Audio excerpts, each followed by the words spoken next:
നമസ്കാരം. അപ്പോൾ 3 പാർട്ടുകളായി നമ്മൾ ജോഗ്രഫിയായി റിലേറ്റ് ചെയ്ത 10ാം ക്ലാസ്സിലെ ചാപ്റ്റർ കംപ്ലീറ്റ് ചെയ്തു.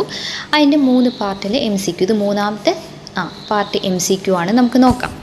മെഡിറ്ററേനിയൻ കാലാവസ്ഥാ മേഖലയുടെ സ്ഥാനത്തെക്കുറിച്ച് താഴെ പറയുന്ന പ്രസ്താവനകൾ പരിശോധിക്കുക. എന്തൊക്കെയാണ്? 2 അർദ്ധഗോളങ്ങളിലും 30 മുതൽ 45 ഡിഗ്രി വരെ അക്ഷാംശങ്ങൾക്കിടയിലാണ് ഈ മേഖല സ്ഥിതി ചെയ്യുന്നത്. ഭൂഖണ്ഡങ്ങളുടെ കിഴക്കൻ തീരങ്ങളിലാണ് ഈ കാലാവസ്ഥ പ്രധാനമായും കാണപ്പെടുന്നത്. ഏതെല്ലാം പ്രസ്താവനകളാണ് ശരിയായിട്ടുള്ളത് എന്നതാണ് ചോദ്യം. ഏതൊക്കെയാണ് ശരിയായിട്ടുള്ള പ്രസ്താവന? ഏതൊക്കെ വരും? ജസ്റ്റ് നിങ്ങളൊന്ന് പോസ് ചെയ്തിട്ട് ആൻസർ നോക്കാം. ഇതാണ് 1 മാത്രം അല്ലേ? ഒന്നാമത്തെ പ്രസ്താവന ശരിയാണ്. രണ്ടാമത്തേന് എന്താണ് പറയുന്നത്? കിഴക്കൻ എന്നാണ് പറയുന്നത്. കിഴക്കനല്ല, പ്രധാനമായും പടിഞ്ഞാറൻ ഭാഗങ്ങളിലാണ്.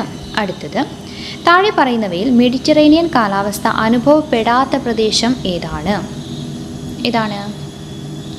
മഡഗാസ്കർ ആണ് കേട്ടോ. കാലിഫോർണിയ, മധ്യ ചിലി, തെക്ക് പടിഞ്ഞാറൻ ഓസ്ട്രേലിയ എന്നിവയൊക്കെ മെഡിറ്ററേനിയൻ കാലാവസ്ഥയിലുള്ള പ്രദേശങ്ങളാണ്. വരണ്ട വേനൽക്കാലവും ആർദ്രതയുള്ള ശീതകാലവും ഇത് ഏത് പ്രകൃതി വിഭാഗത്തിൻ്റെ സവിശേഷതയാണ്? വരണ്ട വേനൽക്കാലവും, ശീതകാലത്ത് മഴ ലഭിക്കുകയും വേനൽക്കാലം വരണ്ടതുമായിരിക്കുകയും. ഏതാണത്? അത് മെഡിറ്ററേനിയൻ മേഖലയാണ്. മെഡിറ്ററേനിയൻ മേഖലയെ ലോകത്തിൻ്റെ ഫലവൃക്ഷത്തോട്ടം എന്ന് വിളിക്കാൻ കാരണം എന്താണ്? ഇവിടെ ലോകത്തിൽ ഏറ്റവും കൂടുതൽ നെല്ല് ഉൽപ്പാദിപ്പിക്കുന്നു.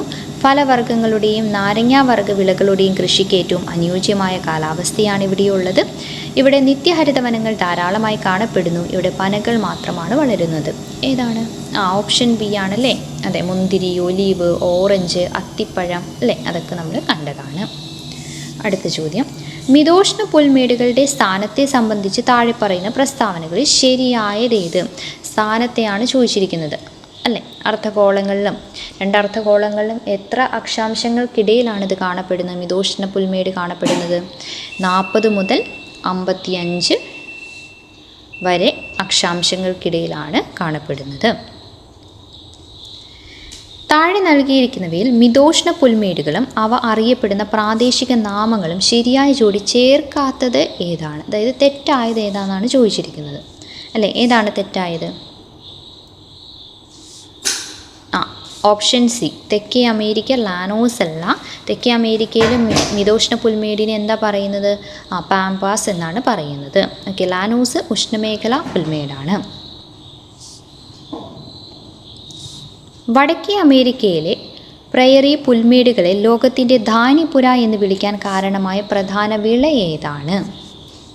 ഗോതമ്പ് അല്ലേ? ഗോതമ്പാണ് വടക്കേ അമേരിക്കയിലെ പ്രയറി വൻതോതിലുള്ള യന്ത്രവൽകൃത ഗോതമ്പ് കൃഷിക്ക് പ്രശസ്തമാണ്. അതുകൊണ്ടാണ് അവയെ ലോകത്തിൻ്റെ ധാന്യപ്പുര എന്ന് വിളിക്കുന്നത്.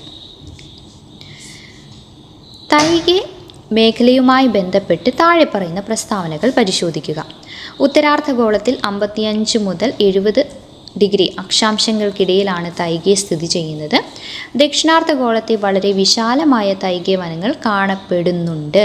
ഈ പ്രസ്താവനകളിൽ ശരിയായിട്ടുള്ളതാണ് നമ്മളോട് ചോദിച്ചിട്ടത്. ഏതാണ് ശരി? 1 മാത്രം അല്ലേ? നമ്മൾ പഠിച്ചപ്പോൾ പറഞ്ഞിട്ടുണ്ടായിരുന്നു, ദക്ഷിണാർദ്ധഗോളത്തിൽ ഈ അക്ഷാംശങ്ങളിൽ കരഭാഗം കുറവായതിനാൽ അവിടെ എന്തില്ല? തൈഗെ വനങ്ങൾ പൊതുവെ കാണപ്പെടാറില്ല. തൈഗെ വനങ്ങളിലെ സസ്യജാലങ്ങളെക്കുറിച്ച് താഴെ പറയുന്ന പ്രസ്താവനകൾ തെറ്റായതേത്? പൈൻ, ഫർ, സ്പ്രൂസ് എന്നിവ ഇവിടുത്തെ പ്രധാന വൃക്ഷങ്ങളാണ്. കഠിനമായ അതിശൈത്യത്തെ അതിജീവിക്കാൻ പാകത്തിൽ സൂചി രൂപത്തിലുള്ള ഇലകളാണ് ഇവയ്ക്കുള്ളത്. ഇവ പൊതുവെ സൂചിപർണ വനങ്ങൾ എന്നറിയപ്പെടുന്നു. ഇവ വളരെ വീതിയേറിയ ഇലകളുള്ള നിത്യഹരിത മരങ്ങളാണ്. ഏതാണ്? നമ്മൾ ആ പിക്ചറൊക്കെ വെച്ച് പഠിച്ചതായിരുന്നു. ഏതാണിത്? ഓപ്ഷൻ ഡി അല്ലേ? തെറ്റായതാണ് ചോദിച്ചിട്ടുള്ളത്. ശരിക്കും എങ്ങനെയാണ്? തൈഗെ മരങ്ങൾ സൂചി രൂപത്തിലുള്ള ഇലകളോട് കൂടിയവയാണ്. താഴെ പറയുന്നവയിൽ മരം വെട്ട് ഒരു പ്രധാന സാമ്പത്തിക പ്രവർത്തനമാക്കി മാറ്റിയ തൈഗയിലെ പ്രധാന ധാതു അല്ലെങ്കിൽ സസ്യസവിശേഷത ഏതാണ്?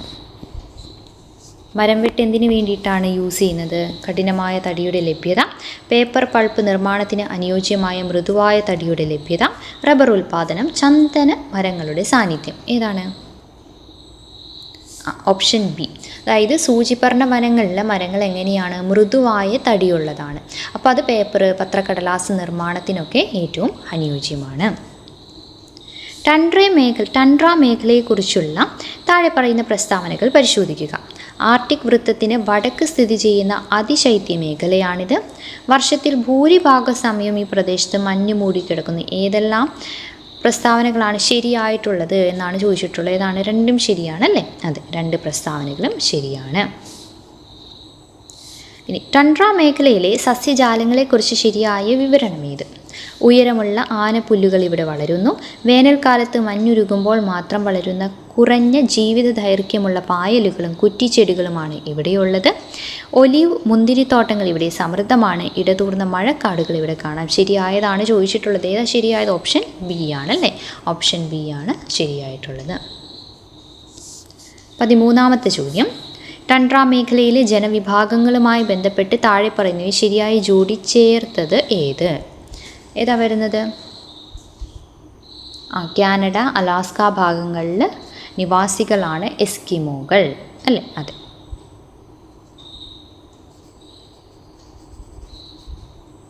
ഇനി സ്കാൻഡിനേവിയൻ അവിടെയാണ് ലാപ്പുകൾ. മസായികൾ എവിടെയാണ്? ആഫ്രിക്കൻ സവാനയിലാണ് കേട്ടോ. അടുത്തത്, ടണ്ട്ര മേഖലയിലെ ജനങ്ങളുടെ പ്രധാന ഉപജീവന മാർഗം എന്താണ്? വൻകിട യന്ത്രവൽകൃത ഗോതമ്പ് കൃഷി, മുന്തിരി കൃഷിയും വൈൻ നിർമ്മാണവും, വേട്ടയാടലും, റീൻഡിയർ കന്നുകാലി വളർത്തലും, സുഗന്ധ വ്യഞ്ജന കൃഷി. ഓപ്ഷൻ സി ആണ് ആൻസർ വരുന്നത്. താഴെ പറയുന്നവയിൽ അക്ഷാംശങ്ങളുടെ അടിസ്ഥാനത്തിൽ പ്രകൃതി വിഭാഗങ്ങളെ കുറഞ്ഞതിൽ നിന്ന് കൂടിയതിലേക്ക്, അതായത് ഭൂമധ്യരേഖയിൽ നിന്ന് ധ്രുവങ്ങളിലേക്ക് ശരിയായി ക്രമീകരിക്കുക. ഇത് കറക്റ്റ് അക്ഷാംശം കറക്റ്റായിട്ട് അറിഞ്ഞാൽ മാത്രമേ നമുക്ക് പറ്റുള്ളൂ. ഏതാണ് വരുന്നത്? ഓപ്ഷൻ ബി ആണ് വരുന്നത് കേട്ടോ. മെഡിറ്ററേനിയൻ, ദെൻ മിതോഷ്ണ പുൽമേട്, തൈക്, ദെൻ ടണ്ട്രയാണ് കേട്ടോ. തുന്ദ്രയില ടണ്ട്ര. ഓക്കെ. ഇനി താഴെ പറയുന്നവയിൽ ഏത് അന്താരാഷ്ട്ര ഉടമ്പടിയാണ് ഒരു ഭൂമി, ഒരു കുടുംബം, ഒരു ഭാവി എന്ന പ്രമേയത്തിൽ ഊന്നിപ്പറഞ്ഞത്? ഏതാ വരുന്നത്? G20 ഉച്ചകോടി അല്ലേ? 2023 G20 സമ്മിറ്റാണ്. വസുദൈവ കുടുംബകം. കാലാവസ്ഥാ വ്യതിയാനം മൂലം സമുദ്രനിരപ്പ് ഉയരുന്നതിനാൽ പൂർണ്ണമായും കടലിൽ മുങ്ങിപ്പോകാൻ സാധ്യതയുള്ളതായി പാഠഭാഗത്ത് പരാമർശിക്കുന്ന ദ്വീപ് രാജ്യം ഏതാണ്? മാലിദ്വീപാണ്. IPCC 2023 റിപ്പോർട്ട് പ്രകാരം 1850-1900 കാലഘട്ടത്തെ അപേക്ഷിച്ച് 2011-2020 കാലയളവിൽ ആഗോള താപനിലയിൽ എത്ര ഡിഗ്രി സെൽഷ്യസിൻ്റെ വർധനവാണ് ഉണ്ടായത്? 1.1 ഡിഗ്രി സെൽഷ്യസ്. ഇനി കാലാവസ്ഥാ വ്യതിയാനവുമായി ബന്ധപ്പെട്ട ദുരന്തങ്ങൾ കാരണം സ്വന്തം വാസസ്ഥലവും ജീവനോപാധികളും ഉപേക്ഷിച്ച് മറ്റ് പ്രദേശങ്ങളിലേക്ക് പലായനം ചെയ്യാൻ നിർബന്ധിതരാകുന്ന ആളുകൾ അറിയപ്പെടുന്ന പേരെന്താണ്? കാലാവസ്ഥാ അഭയാർത്ഥികൾ അല്ലേ? കാലാവസ്ഥാ അഭയാർത്ഥികൾ. ഹരിതഗൃഹ പ്രഭാവത്തിന് കാരണമാകുന്ന പ്രധാന വാതകങ്ങളിൽ ഉൾപ്പെടാത്തത് ഏതാണ്? ഉൾപ്പെടാത്തത് ഓക്സിജനാണല്ലേ? ഓക്സിജനാണ് ഉൾപ്പെടാത്തത്. Carbon dioxide, nitrous oxide, methane തുടങ്ങിയൊക്കെ ഇതിൽ ഉൾപ്പെടുന്നതാണ്. ഓക്സിജൻ ഒരു ഹരിതഗൃഹ വാതകമല്ല. ഓക്കെ, അപ്പോൾ ടോട്ടൽ നമ്മൾ 15 ചോദ്യമാണ് അല്ലേ? 15-20 ചോദ്യത്തോളം. ഓക്കെ, 20 ചോദ്യം നമ്മളിപ്പോൾ ചെയ്തിട്ടുണ്ട്. എല്ലാവരും എത്ര മാർക്ക് കിട്ടി എന്നുള്ളത് കമൻറ്റ് ചെയ്യുക. നമ്മുടെ ചാനൽ ഇതുവരെ കാണാത്തവരുണ്ടെങ്കിൽ കാണുക, സബ്സ്ക്രൈബും ചെയ്യാനും മറക്കരുത്. താങ്ക്